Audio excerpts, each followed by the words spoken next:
அதிசயங்கள் செய்கிறவர் நம் அருகில் இருக்கிறார். அற்புதங்கள் செய்கிறவர் என்றும் நமக்குள் வசிக்கிறார். எபேசியர் 1:3. நம்முடைய கர்த்தராகிய இயேசு கிறிஸ்துவின் பிதாவாகிய தேவனுக்கு ஸ்தோத்திரம். அவர் கிறிஸ்துவுக்குள் உன்னதங்களிலே ஆவிக்குரிய சகல ஆசீர்வாதத்தினாலும் நம்மை ஆசீர்வதித்திருக்கிறார். கிறிஸ்துவுக்குள், ஆண்டவருக்குள்ள இருக்கணும், தேவ சமூகத்தில் இருக்கணும், தேவ சித்தத்தின் மையத்தில் இருக்கணுங்க. ஆண்டோட சித்தத்தின் மையத்தில் நீங்க இருந்தீங்கன்னா, கர்த்தர் வச்ச இடத்துல இருந்தீங்கன்னா, கர்த்தர் சொல்றார், இன்னைக்கு மேகத்தின் கீழே இருக்கிற உங்களுக்கு மன்னா கிடைக்கும், ஒவ்வொரு நாளும் கிடைக்கும், ஒரு நாள் உங்களை பட்டினி போட மாட்டாரு, தினந்தோறும் உங்கள் தேவைகளை சந்தித்து அற்புதமாய் நடத்துவார். தேவ சித்தத்துக்குள் இருக்கணும் நீங்க. அதான் மேகத்துக்கு கீழுங்கன்னு அர்த்தம். இன்னொரு விஷயத்த சொல்லுகிறேன், தேவ சித்தம் செய்கிறது கடினம்னு நினைக்கிறீங்க நீங்க நிறைய பேர்.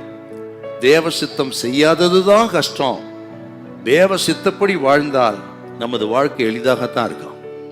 தேவ சித்தத்தின்படி வாழ்கிறவர்களுக்கு இடமோ ஊரோ அல்ல ஜாதியோ அல்ல கடினமான மனிதர்களோ எதுவுமே தடையா இருக்க முடியாது. உங்களுக்கு தேவ சித்தம் செய்ய ஆரம்பிச்சா எதுவுமே தடையா இருக்கா.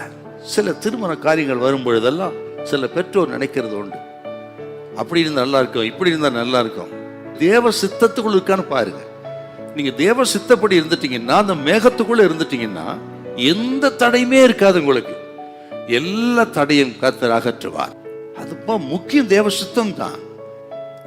மரியாள் யோசேப்பு அவர் இணைப்புங்கிறது தேவ சித்தம். தேவ சித்தம் ஒப்பு கொடுத்த பொழுது எத்தனை தடை அவங்களுக்கு வந்தது. இளம் வயதிலேயே கன்னி மரியாளுக்கு பரிசுத்தாவினால் கர்ப்பவதியானார். எவ்வளவு பெரிய பிரச்சனை இதெல்லாம். அவர் கொஞ்சம் வயசான ஒரு யோசேப்பு, மரியாள் கொஞ்சம் யங். இப்படி வருகிற துர்ச்செய்தி யோசேப்புக்கு பிரச்சனை.